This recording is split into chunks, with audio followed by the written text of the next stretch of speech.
le thème de l'IA, c'est-à-dire de l'intelligence artificielle. L'IA, c'est un des sigles les plus connus de la science-fiction et même un peu de la science, j'ai l'impression.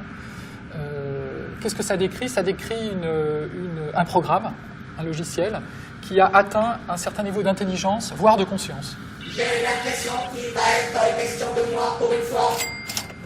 Donc le meilleur exemple, c'est celui de HAL 9000 dans 2000 ans de l'Odyssée de l'espace. Et d'ailleurs, comme par hasard, c'est le personnage, parce qu'on peut dire vraiment que c'est un personnage, le plus puissant de ce film, et celui qui ressort le plus.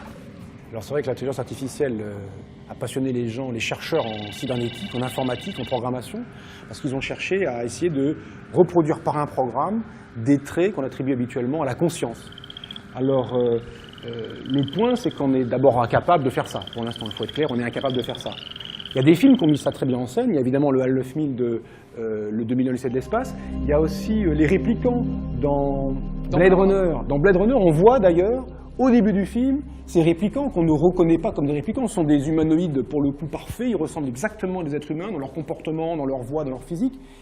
Et l'enquêteur essaie de se rendre compte si ce sont ou non des réplicants, donc des êtres artificiels, ou des humains. Il leur fait passer un test, le test de Volkampf, et ce test-là est un test qui en fait est directement inspiré d'un autre test qu'ont imaginé les scientifiques travaillant dans ce domaine-là, de l'intelligence artificielle, qui s'appelle le test de Turing, en l'honneur d'Alan Turing, un génie méconnu anglais du milieu du XXe siècle, qui a posé les bases modernes de la programmation et de toute l'informatique moderne, finalement. La base de données neuro-imprégnatives requiert une précision. En quoi consiste ce test?